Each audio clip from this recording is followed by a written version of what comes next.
Hello, hello, hello, hello, hello, hello, hello. Welcome back to high school. This is Dr. Quincy Brewington, also known as Dr. B, also known as High Scholar. This is your captain here speaking on this flight. I hope you all got your tickets ready. Hope you all got your teacups filled up. And I definitely hope you all have um, your peaches with your herb. Um, Today, we're going to continue our conversation as we always do, talking about black males and motivation. This show is specifically for black boys and black men and their motivation, but it is free to anybody to listen. But just know that my main audience that I'm aiming for is those who, black men, black boys, and those who support black boys, black men, and the like.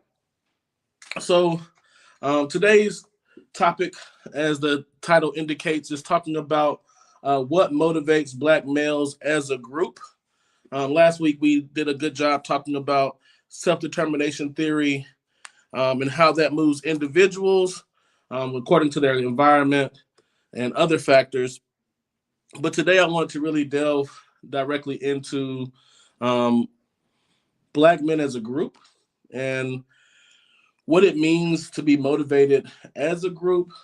And I'm gonna go ahead and start sharing my screen. So I look forward to having this conversation. Hopefully, some people come in and have the conversation with us. Check us out on YouTube. As always, before I get too deep into it, please like, share, and subscribe to my channel. Hit the like button down there, that quick thumbs up. If you like it, please share it on your social media platform. That's absolutely free to you. Um, and if you extremely like the things I'm trying to provide here, please feel free to subscribe to the channel. Uh, and I would surely appreciate it. If you would like to donate, you'd like to tip a scholar, please feel free to hit my Cash App at Dr. QB or $ Dr. QB, DOCTOR, the letters Q and B is the best way for you to donate to this show here. So let's go ahead and dive on in. So, like I said before, we're talking about black men, black boys, black males as a group. How do we understand motivating black males as a group? And the first thing we have to do is really ground this conversation of group motivation. And if you'll follow along with me in the slides here, we're going to get into it. You guys know how we do things here. We're going to get into these slides, but we're also going to have some articles we get into as well. So moving to our questions for today, I have three main questions I'm going to try to answer for us today. Question number one being, how and why do we study group motivation? Question number two, how have black males been described to be motivated as a group? And question number three, how can black males better shape the realities and perceptions of our motivation? Again, my goal is to keep this within an hour, kind of like a class period, but something a little bit more highbrow, or not even highbrow, but something to think about. I'll try to interject. As much as this academic conversation, this is a gritty but real conversation. This is intended for people, for, like I said before, black males, black boys, and black men. So we're trying to answer these questions not only for them, but for those who support them, work with them, service black males, and trying to serve them in the best capacity. So let's go forward. I'm going to try to go through this conversation, really answering these questions one by one. So question number one, which is, how and why do we study group motivation? All right. So the resources up, you're skipping up on me. So some of the resources that we're going to be using to answer these questions are going to be a textbook. Well, not textbook. It's really a edited volume, but a book by Monroe, Shoemaker, and Carr entitled Motivation and Culture. And as you can see the title there, you see the book cover right there in the bottom left-hand corner of your screen. Nothing exciting because it's an academic kind of university novel. But as you can see in the table of contents there, this is an international conversation. This is a conversation where Monroe, Shoemaker, and Carr collected from people around the country as well as around the world papers about motivation and what it means for culture to be inserted into motivation. And as you already see already with our resources, we use group motivation and cultural motivation interchangeably because we're talking about cultures as much as we're talking about in general about groups. So let's go ahead and go into our background information using that textbook and talking about group or cultural motivation. Like I said before, those words are used interchangeably. When we're talking about culture as psychologists, educational psychologists, and motivational theorists, we know we're talking about a set of attributes, values, and beliefs, but we're focused mainly in on the behaviors that are shared amongst this group of people. These certain behaviors and actions that have been communicated from one generation to another, and these things that are specific to a particular group. So even though two groups of people may exhibit the same behavior, what that means, the value of that, and the beliefs about that may be completely different across cultures. So an example of that would be like eye contact. So in one culture, eye contact may be preferred because it's a show of deference, it's a show of respect, it's a show of adoration. While in other cultures, you may find eye contact to be something that is fear mongering or seen as disrespectful or seen as a threat. So this is how you can see the same kind of behaviors that exhibited by a group of people and communicate from one generation to another, having very different meanings, values, and beliefs. Okay. So you're already seeing that we're looking at culture and then how culture is going to influence action. So how Monroe defines group motivation as a concept is this idea of collective human action. And what he describes is these kind of coherent individual actions coming together and grouping together to have this kind of collective, coherent human action all together is what we would consider a motivated group. Okay, what group motivation actually contributes to is how individuals define motivation, believe motivation looks and acts and feels, and the processes that are associated with motivation.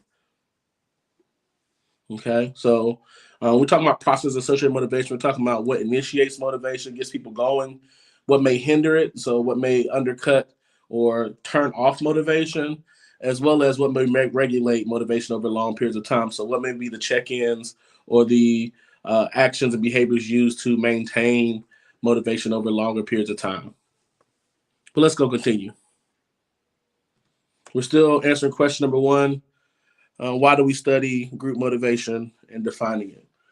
Well, part of the reason why we use cultural motivation and group motivation interchangeably is because, according to Singulus, nearly every factor of motivation can be linked back to culture. So any concept of motivation that we have come up with up until, as you see, 2000, Singulus says that we can connect back to culture and the group in which people come from. And some of the factors that they mentioned are 6 factors, which was the definition of motivation, which we just talked about a minute ago, defining what motivation is and ain't. Even taking time to define achievement. What does it mean to be successful? What does it mean to fail? It's all given parameters and a framework by culture, by where the cultural group, the membership group in which people are coming from.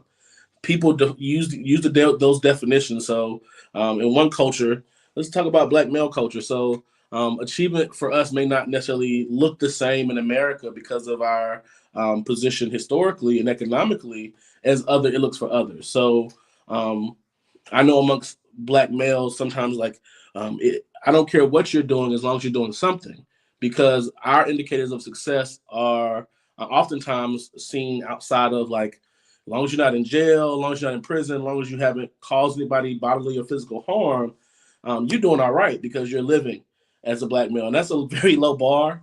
I'm laughing to keep from crying about how low that bar is, but these are definitions of achievement that the group around us as Black men and Black boys have set because of the situation that we're in. Moving forward. So the role of social goals and relationships. So remember last week we talked about self-determination theory and relatedness and how much your interaction and how you feel a part of that group is important. But what we say here in cultural motivation or group motivation is that how important that is a factor, is a product of what cultural group you come from. So how important in you accomplishing goals or finishing tasks or regulating your behavior, the role of the interactions and the people and your relationship with those people, your attachments, your kinships, the role of that in your motivation and how prevalent that is, it all goes back to your cultural group, your membership group.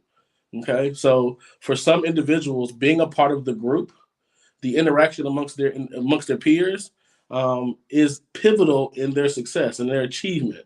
So, bullet 2 and 3 are really connected in how Singleness describes it. So we know now as a result that if me and my homeboys are not doing it, or my homeboys have those similar goals, I ain't doing it. I don't even know why you even asked me to do it. We don't see this as achieving. When I'm in a classroom teacher, I had some real conversations with students, especially some of my Black male students, when, hey, bro, I just want to get a C. And had to understand that, for him and his group, him getting a C felt like getting an A. And me trying to convince one individual to get an A was going to go against their social goals as a group. And to them, that goal is way more important than whatever individual goal the Black boys were setting. The meaning of learning and education within goal setting and task and regulating behavior is also going to be influenced by culture. So what is the true definition and what the meaning and valuing of education and learning? Okay. And the last two are really my favorite because of my coaching background. Culture is really going to come into play with group motivation when it comes to praise and criticism and approval.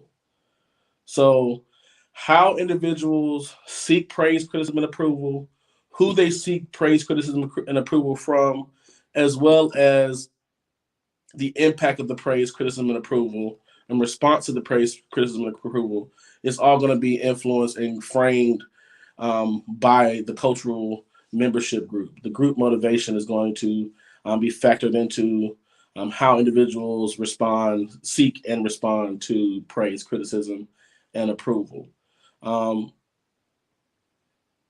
We like to think praise is good for all. Constructive criticism is good for all. But we now, as motivational theorists, understand is when individuals seek praise and respond well to criticism, to praise is effective. When individuals seek out criticism constructively, know how to respond to criticism constructively, that is when criticism is effective.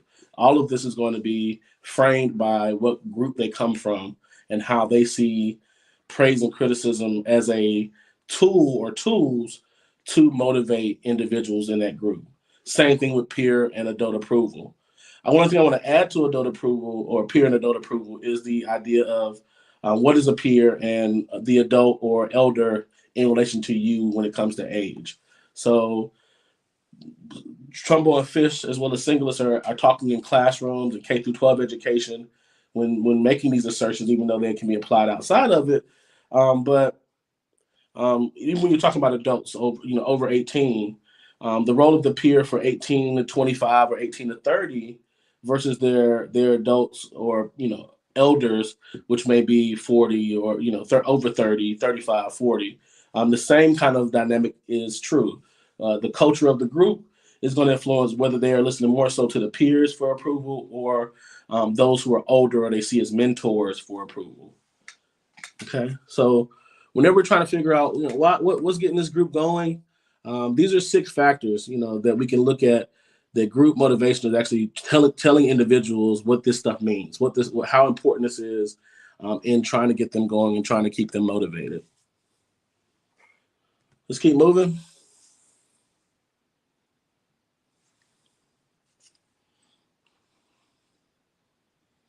All right, I think we've answered question number 1 on how and why we study group motivation.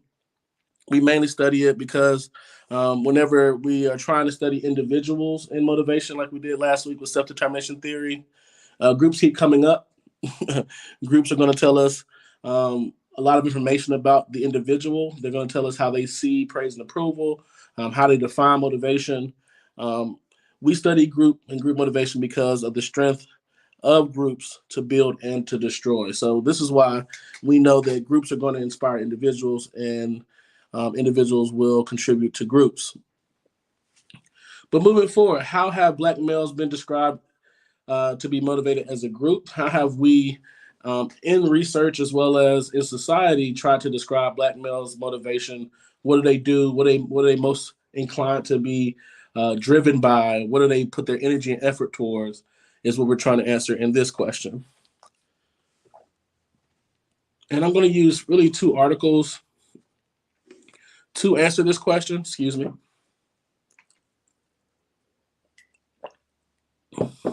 I think I've skipped ahead. Maybe not. Please pardon me. All right. So anytime we're trying to describe one group and define or understand their motivation as a group, especially in America, we run into this problem of generalizing, and generalizing quickly kind of ushers itself into using stereotyping and ideologies that have been potholes in our process before. And I'm saying potholes lightly. It's really been intentionally done to understand why society has been oriented the way it is. So when we try to study group motivation in research, we have to avoid the potholes of pop culture and prejudices of today, as it says right there in the slide. Now, while we try to do that, our ability to do that is relative. So I'm not sure to what great degree we are doing at really avoiding biases in group motivation research. We're trying, but we're not avoiding it. So, and one thing I say here is when we talk about Black males in relationship to motivation, Black males are seen as the antithesis to the gold standard of motivation. And that goes back to achieve motivation and understanding achieve motivation prior to this era. And you'll see that in a few minutes when I show you the article. But Black males, Black boys, and Black men have been seen as being socially deviant, and the idea or the drive and energy that they have comes from this desire to be just socially deviant and be violent in the society. That Black males are extremely individualistic to the point of selfishness. These are all things that get associated with Black males, Black boys, and Black men as a group. And that largely comes from those stereotypes, as well as, in academia and sociology, criminal justice, all these institutions who have used these kind of narratives to create policies and norms that see Black males and what gets them driven, moves them, where they put their efforts and energies towards as just that. But we're going to get more information from these two articles, and these are snippets from those articles, or the top of the titles for those articles. Both of them are articles that Martin Mayer contributes to, and Martin Mayer is a professor out of University of Michigan. One you'll find in the International Journal of Psychology, and the other you'll find in the Journal of Negro Education. So let's move over to our articles.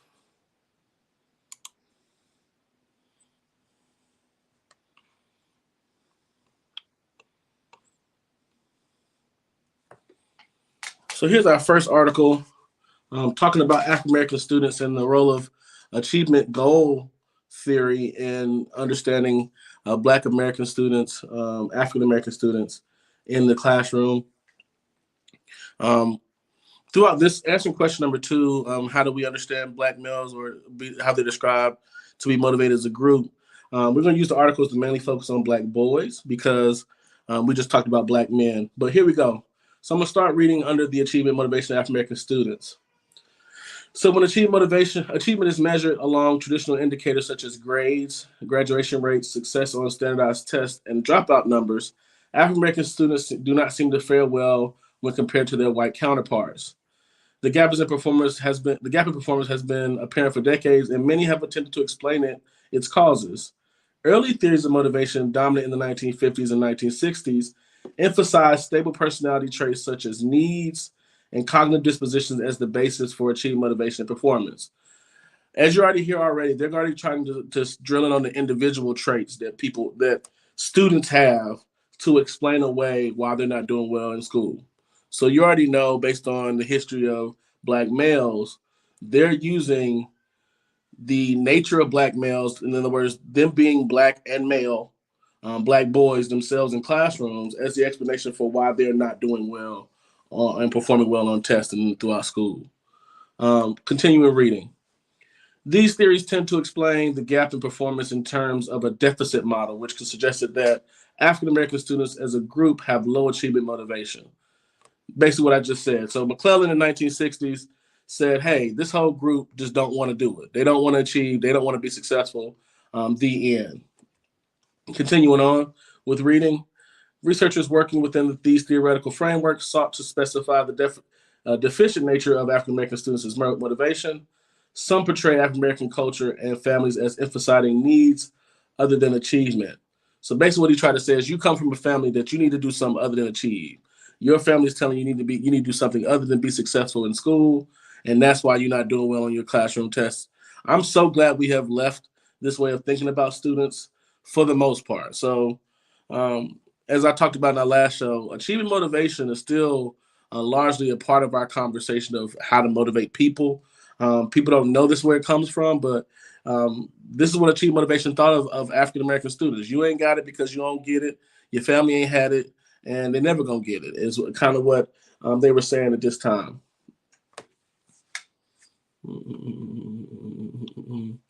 All right, continuing on. Others suggested that experience and circumstance favored African American students to rely on external attributes such as luck rather than on internal causes such as effort. So they were saying because of your history and what has happened to you even in your lifetime, you just feel like it's better to be the luck of the draw than to actually try to be good at something and try to be successful. Very racist, very biased kind of language written into theory is what I see in achievement motivation. But let's continue on. Again, we're trying to answer the question, how have Black males been described to be motivated as a group? Continuing reading. African American students were also perceived as having a lower sense of competence and therefore lower aspirations. In the long run, however, none of these assumptions received consistent support. So this stuff was published. This stuff became, theoretically sound. However, it couldn't get a whole lot of support into the 1960s because, something was happening at the end of the 1950s into the 1960s into the 1970s, known as the Civil Rights Movement, where some of these things that, when published in the 1940s, would have been fine and seen as sound psychology. Nowadays, in the 1960s, it's already starting to get some questioning, even to the point where we starting to get some counter arguments. Well, this is back when academia used to be. Never mind. I'm not going to go there. I'm going to stay focused. All right. So continue reading because I want to make sure I finish up this next highlighted paragraph. The fallacy of the argument concerning the presumed low need for achievement as a personality characteristic of African American students was apparent to everyone who watched these students in settings other than school. So basically what Martin Mayer is saying already is, if you watch these African American students anywhere else outside of the school building, you couldn't say they lack motivation. Only in the school building, using traditional indicators like grades and test scores, could you say these kids ain't motivated. They ain't got the juice. Only using achievement motivation theory could you somehow rationalize that these students are not motivated. They don't have the energy, drive, or effort that is needed to display effective motivation. Reading on. Reviews of the literature indicated that as far as locus of control, sense of competence, expectancies for success, and patterns of attribution for success and failure were concerned, Black students were similar to white students and sometimes manifested a more adaptive pattern than did whites. How often have you heard that? How often have you heard that Black boys may adapt to their learning environment more effectively than whites? Because they just do. How often have you heard that when it comes to trying to understand what the factors they're able to control in the environment, how they can add to their own knowledge and information to feel more prepared to complete tasks and address goals and regulate their behavior? These are all things that Black students are, if not similar to other students, which, they're not the bar standard, but, sometime at a time before they were. Black students will even adapt more than their cohorts. Let's continue reading to finish up this paragraph. Indeed, the only consistent finding in studies comparing the motivation process of African American and European American participants was that the former were more likely to maintain a high sense of competence after failure. Okay? What they're trying to say there is after not doing so well on a task, it is more likely that our African American students will become competent or display a level of competence after failure than prior to. So, what I'm doing here is, as much as we've talked about the stereotypes and negative attributions or negative factors or attributions of Black males and understood in as it relates to them being motivated as a group, we also know some different um, understandings of how they have been described. There was another part of this article to answer this question I wanted to read or bring to your attention.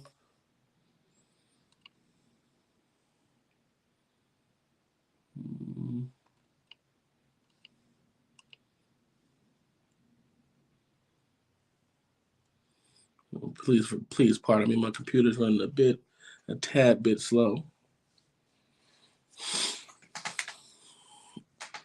I'm talking about motivation for groups. Oh, there we go. Okay, we're getting somewhere now.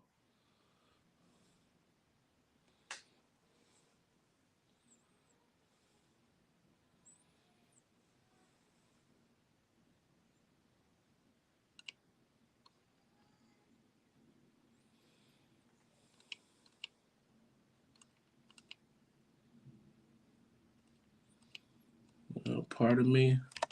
My computer is moving. It's lagging on me. There we go. Okay. All right. So continuing on, we're trying to ask the question: how have Black males been described as motivated as a group? We know Black men, as part of the group of Black males, have been described through stereotypes, policies of criminal justice. But we're exploring how Black boys have been described. Their motivation has been described as a group. And then we're starting at this section that says the relevance of achievement goal theory to Black students in white schools. A mere glance at the relevant literature would suggest that the traditional notions of schooling do not contribute to contemporary African American students' perceptions of school as a place where one pursues understanding, learning, and improvement. Pointing to the common characteristics of the modern African American learner, researchers typically highlight the mismatch between these characteristics and the passive, rigid, slow paced, quiet, individualistic nature of educational activities that are prevalent in traditional schooling. So, one thing they're already talking about is how translation, the school is boring. The school is old and dusty. The school is tight. It feels like a doctor's office. It smells like a doctor's office. It is nothing that the African American learner is really going to respond to well, just because that's not how they're wired as a group. And Black boys are included. We're talking about African American learners. Of course, we're talking about Black girls as well. We're talking about African American students, but they're definitely talking about these kind of group characteristics that are not going to be conducive to the school environment, not going to be allowed in the school environment, not going to feel good when you come from these kind of spaces into this type of space. Shade, for example, describes a typical African American student as highly socially active. So our Black boys, when it comes to being motivated, are going to be highly socially active and want to engage with other Black boys, other people in the environment, not just Black boys, but just people in general. They're going to want to talk. They want to, hear how other people think. That's not oftentimes described or seen as a part of the Black male group dynamic, but it definitely is according to this article. So, typical African American student as highly socially active with a tendency toward extroversion. So, yes, while you may have some African American students who are introverted, and you need to make sure you make room for introverted African American students, the majority of them are going to be extroverted and want to talk to one another and want to socialize as a means to understand, learn, and improve. And as more likely to interpret situations along social and interactive characteristics than along task requirements. So what that also says is that when you're trying to give information to African American students, they're going to understand it best by how they talked about it with their friends, how they engaged with it, with the people in that space. So they're going to remember who was there while the activity was going on, while they were learning the information, as much as what the actual task was, what they were doing. So, you can ask your typical African American person where they worked and when they worked there. And one thing you'll hear in that description is the nature of the work is tied to who was there. It's tied to how well they felt ingratiated and integrated into the social environment as much as the actual task at hand. So I want to continue reading and finish up this paragraph because, again, when have you ever heard that, Black boys are highly socioactive, have a tendency towards extroversion, and will interpret these situations through social and interactive characteristics? You haven't heard that much, but these are group characteristics that this article understands about African American students. She further contends that African American students are more likely to be learning engaged in settings that offer intense yet supportive and warm social interactions. Shade also notes, okay, I'm going to pull back. So what Shade says is that even in extremely rigorous situations where the information is extremely intense, okay, we're talking about graduate school, upper level, professional schools. We're talking about, the majors and professions that people, shy away from, the mathematician, the engineer, architecture. If African American students feel supported and this environment is warm and that they can engage with people in a way that is non-discriminatory, is welcoming, they even do well in those situations. Okay, so when the last time you heard that, even when we're doing something extremely difficult, if you provide a supportive and warm environment that has social interactions that are supportive and warm, the Black boys are going to do well. We know where to find those environments, but have we emulated those environments in other spaces like education? Finishing up this paragraph, Shade also notes that the preference of African American students for an intuitive, holistic, integrative thinking style that often stands in contrast to the logical, mathematical style required by most academic tasks.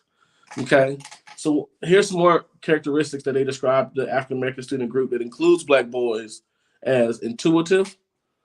Okay, so we expect in our group some type of intuition. You come with some knowledge that really just comes from who you are, comes from your being, holistic and integrative kind of thinking. So we oftentimes think of students being individualistic as they describe their school environment, thinking of only about the self. But as a dynamic of the group of African American students, they're thinking about everybody, whether it be everybody in the classroom, everybody in their grade level, everybody in the school building, everybody in the neighborhood, and how they can fit this information there that they're learning into this, space that they occupy, into their social environment that they occupy as well. That is not the way in which the information is being presented to them. And this article is really trying to present the group dynamics, the group motivation, what motivates this group and how they move according to their task, goals, and regulation, in contrast with the school environment and the characteristics of that from the group in which it was created. Okay. And I think I finished up this paragraph to where I wanted to get to.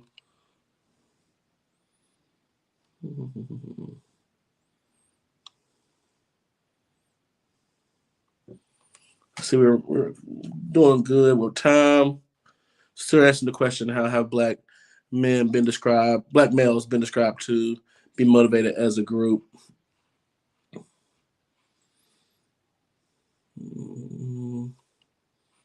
Please go check this article out. It does a great job of talking about the schooling environment in which students are engaging in versus now. All right, I want to move over to the next article. That first article was Enhancing the Motivation of African American Students. This other article is really just an overview of a symposium, but it's entitled Culture and Achievement Motivation. And I started about 3 or 4 paragraphs down, right under our green highlights there, where it says there's a need to consider motivation as a process rather than a trait. Okay. So prior to this time period we're talking about now, where we understand that groups and the cultures in which people come from are going to be the main contributing factors into how they conceive motivation, what moves them to achieve, and or how they see or understand failure. Um, People thought that motivation was a trait that you pass down genetically. Because they thought of it being a trait, we know it's connected to groups because they wholeheartedly, included certain groups saying that they, through their bloodline or whatever they wanted to consider, are motivated as a group. They now understand that motivation is a process and a process that your cultural group actually sets a framework for. So instead of your cultural group just passing down, this achieving spirit that you're going to talk about in a little bit, to you, may or believe, no, there's a process that they're actually passing down to you. This process, they're passing down this kind of mechanisms to motivation as a process, a step-by-step process. They're passing down the recipe to motivation. They're not passing down just genetics. So let's start reading there under the green. There are multiple reasons for proposing this. Many years ago, I suggested one of these, and he cites there, reviewing the way in which teachers, employers, and also researchers thought of motivation, namely as an acquired and durable personality characteristic of the individual. I propose that more attention ought to be given to the context as perceived and experienced by the potential achiever, student, employee, or athlete. So you already see, going back to our conversation of the transition from achieved motivation to self-determination theory, we started moving away from this kind of personality of the individual to looking and studying the environment in which people are being asked to achieve, to really understand, are they being given the space, the requisite resources and tools to achieve. Continue reading. I arrived at this rather simple notion by first observing the behavior of children enrolled in public schools in large metropolitan areas. He was watching black kids. I mean, this is a fancy way to say, hey, I was out here watching black kids, they said, wasn't motivated, and I came to the conclusion that somebody's wrong, somebody lying. So let's continue.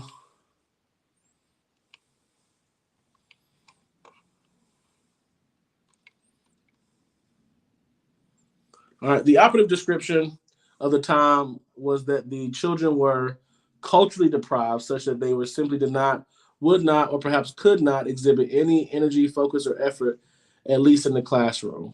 So here goes another descriptor of African American, black male motivation as a group. They're saying it's at the root of your culture. You don't have the culture to be motivated. That's what achieving motivation theory basically said. Um, African Americans, especially African American males, lack the delayed gratification concepts, as well as other concepts or achieving spirit to be successful. And it starts the culture. And this is why, even when you send your kids to our schools, they're not showing the energy or the focus or the effort to complete. Continue reading.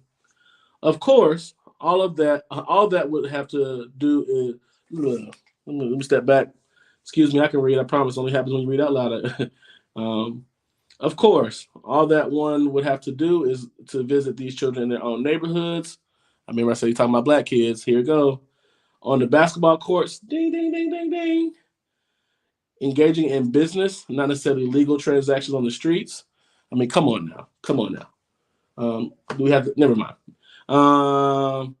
To realize that they had considerable motivation in many respects, exhibited the motivational characteristics of successful entrepreneurs. So you see why I brought up this article, because this is stuff we have to read through. And after McClellan's era in the 1960s, you get a whole lot less of people having the ability to call it how they see it. So one of the things I respect about McClellan is that he said it with his chest.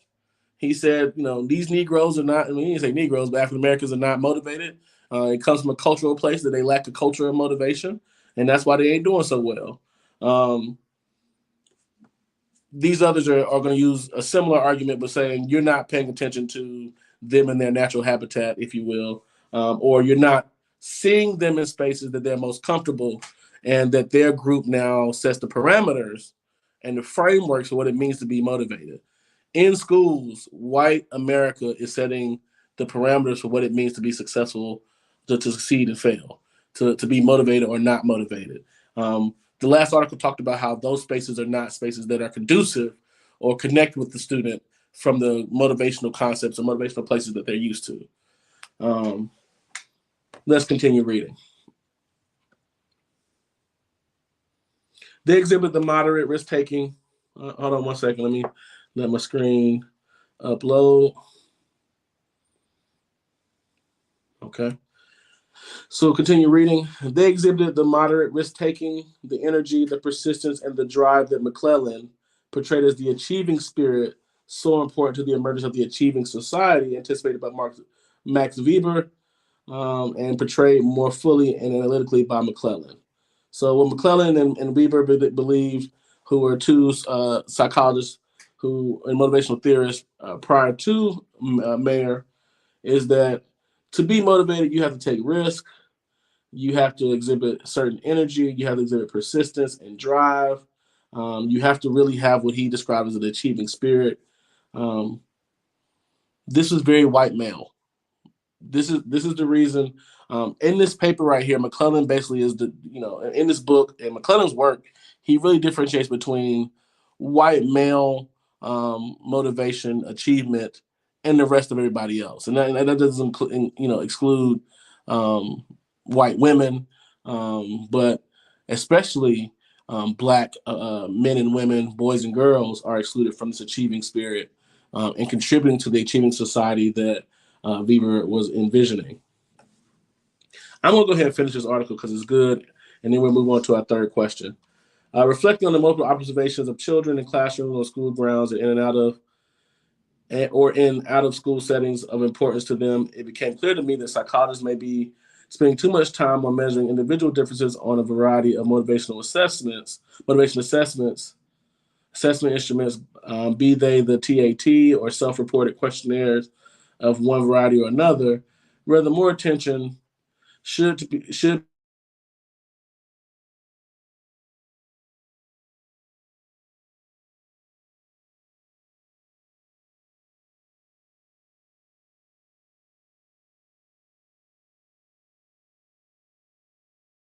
Oh, excuse me. I had an Amber Alert come in. Hopefully they find that child. Hopefully they find that child. All right, let's start over. I'm not sure where you guys cut off or where we picked up. Again, I hope they find that child in that Amber Alert. Finish up and answer these questions. Reflecting on multiple observations of children in classrooms, on school grounds, or in out of school settings of importance to them, it became clear to me that psychologists may be spending too much time on measuring individual differences on a variety of motivation assessment instruments, be that the TEAT or self-report questionnaires of one variety or another. Rather, more attention should be given to systematically gather information on how context, who composes them, as well as the purposes that guide them, play an important role in whether or how individuals engage, invest, persist, and produce. In other words, achieving motivation is largely social psychological in nature. So what he's starting to admit already is, especially when you bring this in comparison to the last paper, is that motivation itself, to be motivated, is a social experiment. Is a social an experiment, but a social activity. It's something that you have to do around other people. You have to be motivated in conjunction with others, even if it comes from that group and you're in your individual kind of silo. Continue reading. It often occurs within groups where interpersonal interactions can undermine or facilitate engagement in the task to be done. He said it right after I said it. One can learn from others, but others may also undermine the best of one's intentions. As a group phenomenon, social comparisons are inevitable and may or may not be facilitative. That's what I was just saying. The reason why we study group motivation is because groups are great at building and groups are great at destroying. So he says the same thing here. One of the things that help destroy groups are social comparisons. Social context may raise hopes as well. Give me 1 second. I'm going to go back up to the top here. As undermine aspirations. I suggest that one task for the future is to take account of the interpersonal nature of achievement motivation. in different venues and varying cultures. From time to time, cross-cultural research of the past did pay considerable attention to interpersonal interactions. Indeed, this is often a major feature of anthropological studies. I propose here a somewhat scaled down and social psychological consideration of the interpersonal side of achievement motivation across cultures and contexts. The papers, such as those that prompted my reflections, have provided a rich, fruitful basis for expanding the consideration of the varying nature of achievement motivation as it occurs from place to place and within this or that achievement setting. Now, how I understood this when I read this in graduate school was that this is a death knell to achievement motivation theory. Achievement motivation theory, as much as it was hinged on anything, hinged on this understanding that some people just ain't got it. And they ain't got it because they're culturally deprived from having it. And I want to go back before I start going in on my parts in this concluding part of our conversation here, because right now we're at about 47 minutes. And I got one more question to answer. And the question I have to answer is, how can we, Black males, better shape the reality and perceptions of our motivation as a group? Give me a second. I'll take a sip before we start finishing up.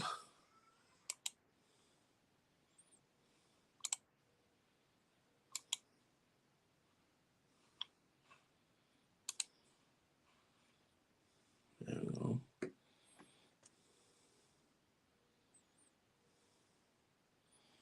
Give me a second. I'll see my PowerPoint went invisible on me.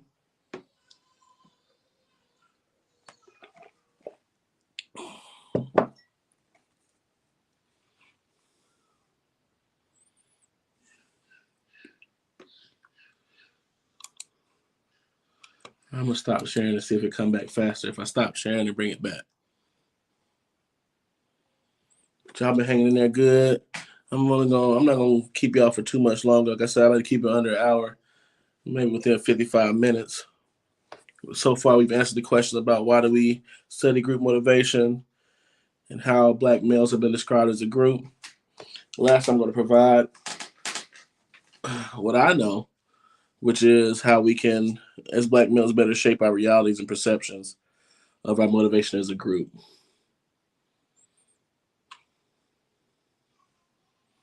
All right, thank you for your patience as we conclude this conversation today. Still talking about motivating Black boys and Black men, or at least making sure that their motivation is being recognized as such.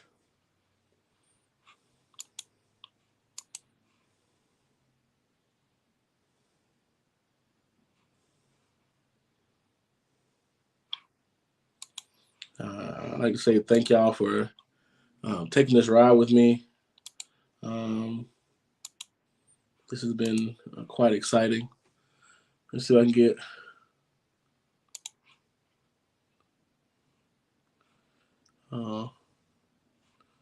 that Amber Alert seemed to throw everything off, but we're fine. We're gonna keep going.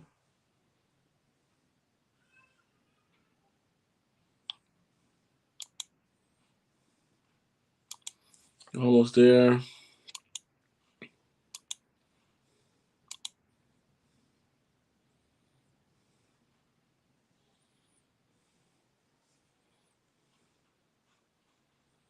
All right, there we go. I ain't quite on y'all screen yet, but we good. We gonna make it. We got maybe one.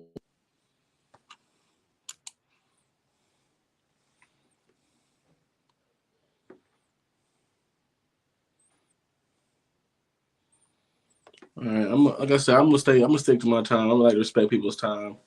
All right. So, how can we, as Black males, better shape the reality and perceptions of our motivation as a group? Well, first thing we need to do, and this is a part of my mission statement. This is a part of why I do what I do, which is do a better job of really beating our drum, beating our band, blowing our horns about what really truly motivates us as a group, not just us individually. What gets one or two going, or just your group, but really broaden the conversation on what we devote our energy to, what we devote our what drives us, and that's in the achieve motivation sense, but really who we are and what we're trying to um, who we're trying to be. I'm gonna try to disconnect my screen one more time, um, so hopefully it'll come on up. Um, as much as we need to make sure we're centering our own selves in the conversation of what drives us, make sure and broaden that conversation so that others can get more anti-deficit narratives as well as truer narratives of who we are. Um,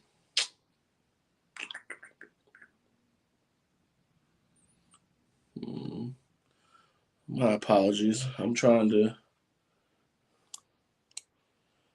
I got one more thing to show y'all, and all of a sudden everything wants to go haywire.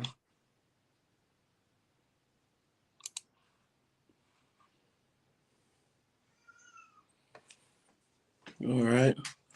Um,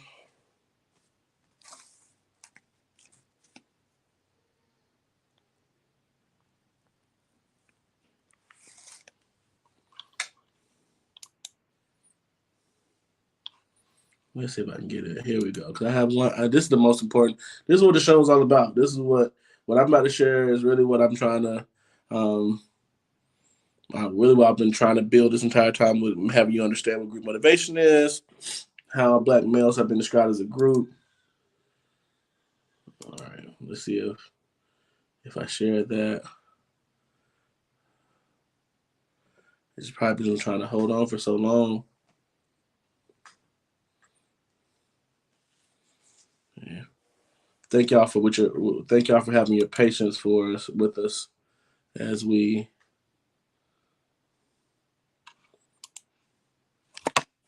All right, I see what I'm going to have to do. Like I said, I'm going to respect your time. We had 53 minutes, but I think one of the things that we can do as Black males to better shape our realities and perceptions of our motivation as a group is really um, take hold of five major premises that I've developed of the motivation of Black boys and men. I have five premises that I feel like if we accept these premises as the group, these now become what the group is all about. And I'm not saying that we haven't accepted these at all. I'm saying that we need to make sure we accept these as a group, so that when others are trying to work with us, support us, service us as a group, we now can have something to tell them. This is what you have to believe as it relates to my motivation to really truly support me, to provide that warm and supportive environment for me to face these challenges. This is what I need. Okay. And the first of those five premises is black boys and men are motivated. We talked last week about self-determination theory and how all humans are motivated. You must believe that Black males are motivated. Black males are human. Black males are motivated. Is my first premise, excuse me, for understanding motivation for Black males as a group. Black boys and men are self-determined. Okay, so Black boys and men have a goal to be competent, autonomous, and have a relationship with the individuals in that space. They want to feel ingratiated and integrated into the group. Um, that gets them motivated and helps maintain their motivation over longer periods of time. Okay, that's number two. Number three, the motivation of Black boys and men is holistic and altruistic. So you must believe that not only are we trying to be address the needs of us as an entire community or entire individuals, but also as an entire community. Not only do we care about ourselves, but we also care about others who are around us. Give me about 30 more seconds and I'll finish up. Number four, the variation in the motivation of Black boys and men is as vast as their values, interests, satisfactions, and culture. So what you need to understand is that as much as we have all Black men and boys are motivated, as much as all Black men and boys are self-determined and have a need for competence, autonomy, and relatedness, not only are they looking out for themselves and what's best for themselves, as well as the best interest of others, that can look very different but in their communities and in their regions and in their local spaces. So while we do need to help, be in tune with Black boys and men as an entire group, understand that the way this looks, in other words, what these men value, what they're interested in, what satisfies them, is still going to be diverse like any other group that we come in contact with.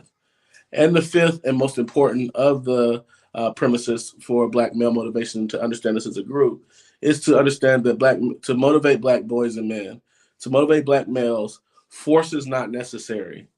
When you use force, force is a means for compliance. Compliance is when you're trying to impose your motivation on to Black boys and men or Black males. We have a history of that in this country, whether that be in the American slave community, in the earlier centuries of American society, and thereafter with debt peonage and the prison labor camps, prison labor establishment. These are all the means in which we use force for compliance in the stead of allowing the autonomy and competence of Black boys and men to be most important. So when you want to understand Black male motivation as a group, you have to accept certain things so you can truly see it for what it is. So you have to accept that all Black men and boys are motivated. They're self-determined, holistic, and altruistic, and it'll help you understand what may be happening in the environment, what may be happening around them, what may be happening in their value system and interest satisfaction that may be deterring their motivation, hindering them from being motivated, hindering them from truly being like other human beings and being motivated and self-determined. Okay, so hopefully this show has given you guys an opportunity to understand motivation much better, group motivation much better, what cultural motivation is going to have as far as the impact on anyone. And even more so important to me is that you fellas, boys and men, Black males, as a group, understand our power as a group, how we can infect one another with motivation, and how we need to really be more in tune with standing up for our group and showing and proving we're a motivated group like any other.